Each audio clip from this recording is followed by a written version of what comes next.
안녕하세요. 시댁과 영근은 30대 여성이에요. 남편과는 결혼정보회사를 통해서 만났습니다. 일단 제가 결혼정보회사를 이용했던 건 사실 어디서 남자를 만나야 할지 모르겠더라고요. 대학 졸업 후 일만 하다 보니 순식간에 30은 넘었지. 시간 낭비는 하기 싫지. 그러다 주변 언니들의 추천으로 결혼정보회사에 등록을 하게 됐어요. 회사를 통해서 만나서인지 남편 조건 자체가 무난했어요. 외모야 사람마다 기준이 다르겠지만 둘 다 모난 구석 없었고 동종업계에서 종사하다 보니 수입도 비슷했습니다. 저희는 만남을 시작했고 1년이 채 되지 않아 결혼까지 약속하게 되었습니다. 양가 부모님들 다 노후 준비도 되어 있었고 크게 걱정할 거는 없는 분위기였어요. 상견례 분위기도 괜찮았고요. 그런데 본격적으로 결혼 준비를 시작하고 얼마 지나지 않아서 어머님이 저를 따로 불러 혹시 반반 결혼에 대해서 어떻게 생각하냐고 물으시더라고요. 갑작스러운 어머님의 말씀에 당황한 저에게 어머님께선 장남인 아주버님이 아직 미혼이라 그렇다며 사실 남편에게는 6살 많은 형이 있었는데 미혼이었거든요. 원래 시댁에서는 어떻게든 아들 둘을 순서대로 결혼시키려고 했다는데 아무튼 어머님 말씀이 차남을 장남보다 먼저 장가 보내는데 돈까지 해주는 걸 알면 장남인 아주버님이 속상해할 것 같다나요? 좀 황당했지만 한편으로는 이참에 받지 말까? 그런 생각도 들긴 했어요. 솔직히 시부모님이 지원해 주신다는 5천만 원이 크다면 큰 돈이긴 하지만 주변에 시댁 도움받고 결혼했다가 이리저리 끌려다니는 케이스를 제법 봐서 그런지 깔끔하게 안 받는 게 나을지도 모르겠다 싶더라고요. 결국 양쪽 부모님의 도움 없이 저희 둘만의 힘으로 신혼살림을 시작했습니다. 그래도 양쪽 부모님께 할도리는 하고 살았어요. 맞벌이를 하다 보니 첫 해를 지난 후에는 대부분 용돈을 드리거나 외식을 하는 편이긴 했지만 그래도 최선을 다해서 잘해드리려고 했어요. 이후로 어느 다른 부부들처럼 별거 아닌 이유로 속상하고 서운한 적도 있었지만 또 별거 아닌 이유로 즐거워하며 그렇게 부부 생활을 이어갔습니다.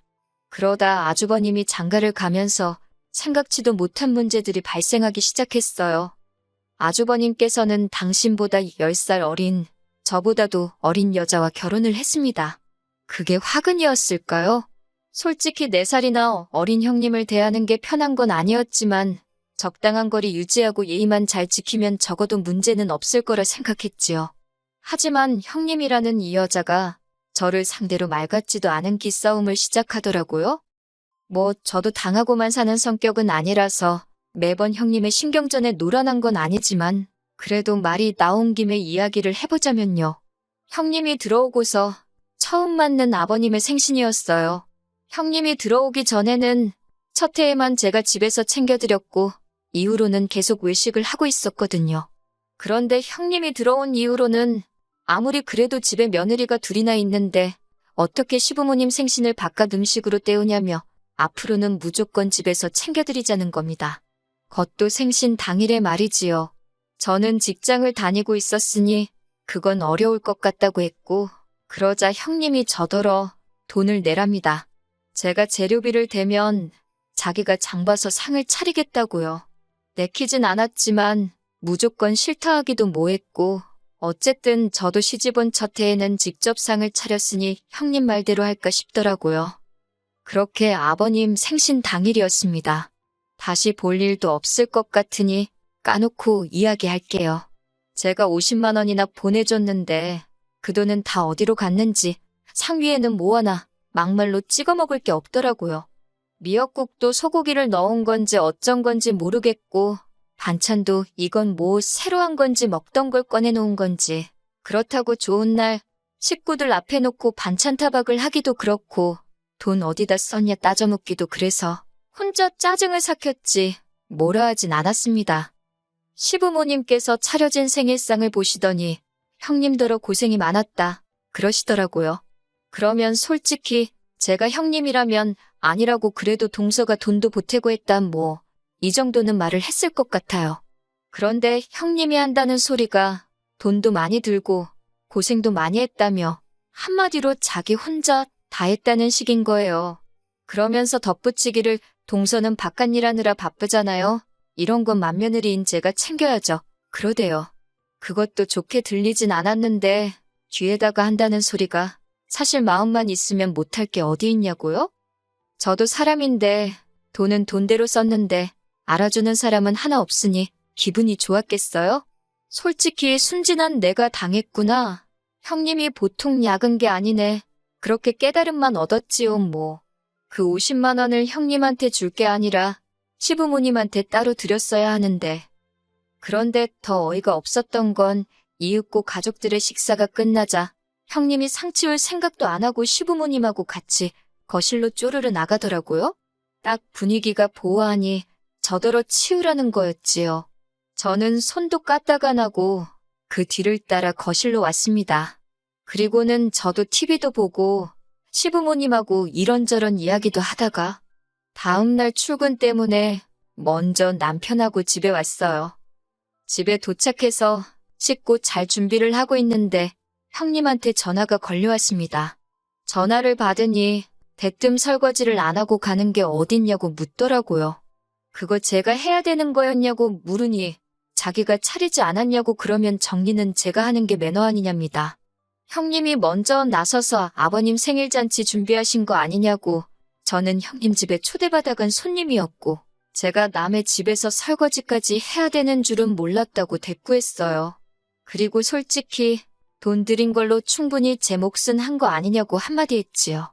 그러자 자기도 더는 할 말이 없는지 내가 할 일 네가 할 일 따지고 그러는 거 아니랍니다. 그리고선 그렇게 따지고 사는 거 피곤하지도 않냐고 비아냥거리길래 그렇지 않아도 지금 너무 피곤해서 자야겠다고 쏘아붙이곤 그대로 전화 끊어버렸네요. 하지만 결정적으로 형님뿐만 아니라 시부모님과도 틀어지게 된 건 이 때문이 아니에요. 시부모님의 결혼기념일이 그리고 어머님이 보여주신 태도가 저로 하여금 두 손 두 발 다 들게 만들었지요. 지난 시부모님의 결혼기념일은 시부모님 두 분이 결혼하신 지 40주년이 되던 날이기도 했어요. 그래서 두 분을 제주도 여행이라도 보내드릴까 그런 생각을 하고 있었지요. 그런데 하루는 아주버님과 형님이 먼저 여행 이야기를 꺼내더라고요. 저희 부부, 자기네 부부, 그리고 시부모님 6명이서 다 같이 제주도에 가자고요. 전 솔직히 조금도 내키지 않았지요. 일정부터가 일단 3박 4일짜리 여행을 평일에 가자고. 그래야 값이 싸다고요. 누가 그거 모르나요? 하지만 무직이던 아주버님네와 달리 직장을 다니던 저나 남편은 그렇게 휴가를 쓰는 게 쉬운 일이 아니었거든요. 둘 다 곧 연봉 협상 시즌인데 괜히 눈에 띄는 짓은 하지 말자는 생각이기도 했고요. 그리고 무엇보다 아주버님네랑은 정말 실오라기 하나조차 얽히지 않겠다고 다짐을 했던지라 결국 저희는 못 간다고 했습니다. 가더라도 나중에 저희가 두 분을 모시고 따로 움직일 테니 이번엔 넷이서 가라고 했지요. 그러자 형님이 그래도 저희가 시부모님 여행 경비는 부담해야 하는 거 아니냐입니다. 자기네가 가이드처럼 여기저기 모시고 다니고 고생은 다 할 거니까 저희가 경비를 담당하는 게 공평하다나요? 어이가 없어서 저희는 저희가 따로 모시고 갈 거니까 경비가 걱정이면 시부모님 모시고 여행 가지 말라고 했습니다. 무리하지 말고 가까운 데서 시부모님 모시고 식사나 하는 게 어떻겠냐고요. 그러자 이 정신 나간 형님이 시부모님을 상대로 아주 말장난을 쳤더라고요. 그걸 알게 된 건 이틀 뒤인가 어머님께서 전화를 해오셨는데 저더러 그러는 거 아니라며 다짜고짜 크게 화를 내셨거든요. 영문도 모르고 처음부터 욕을 먹던 제가 왜 이러시냐고 이유라도 말씀해달라니까 제가 형님더러 시부모님을 모시고 여행은 무슨 여행이냐며 오버하지 말고 가까운 데서 밥이나 먹으라고 그랬답니다. 형님이 어머님께 자기는 아버님 어머님 나이 드시기 전에 좀 더 좋은 곳에 모시고 가고 싶고 좀 더 맛있는 거 드시게 해드리고 싶어서 그런 건데 제가 돈 아깝게 뭘 그러냐고 그랬다는 거예요. 듣고 있는데 어이가 없는 걸 넘어서 환장하겠더군요. 저는 어머님께 어떻게 된 일인지 형님과 나눈 대화를 들려드렸습니다. 한참을 듣고 계시던 어머님께서도 어느 정도 화가 누그러지신 듯 했고요. 하지만 대화가 통하니 다행이라고 한숨 돌리고 있는데 어머님이 대뜸 하시는 말씀이 정말 어이가 없대요. 어머님께선 큰애가 얼마나 효도를 하고 싶으면 그랬겠냐입니다.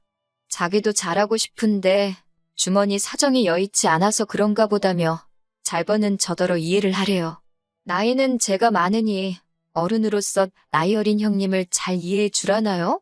그러면서 저희 부부랑은 여행 간 셈 칠 테니 그냥 형님이 해달라는 대로 돈을 주랍니다.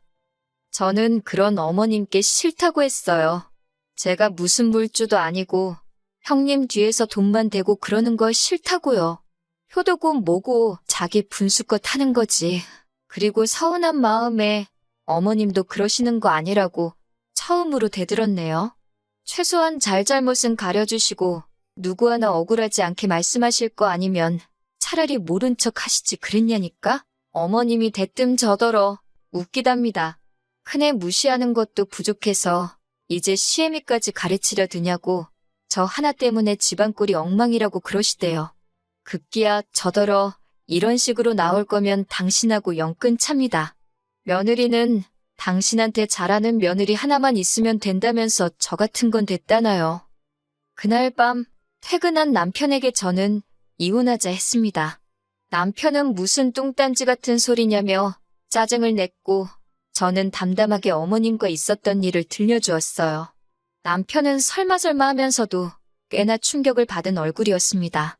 저는 남편에게 이런 소리나 듣자고 결혼한 거 아니라고 이 집에 미련 없다 했지요. 그런데 남편이 저를 잡더라고요. 그동안 늘 중간에서 뜨뜻미지근한 반응을 보이던 사람이라 솔직히 기대 같은 건 없었는데 자기가 봐도 어머님이 도를 지나치셨다면서 자기는 자기 가정을 지킬 거랍니다. 앞으로 시댁과 일절 교류 없이 살 것이니 자기를 믿고 이혼 소리는 하지 말아달라대요. 그 말을 하는 남편의 눈빛이 얼마나 절실하던지 믿어주기로 했지요.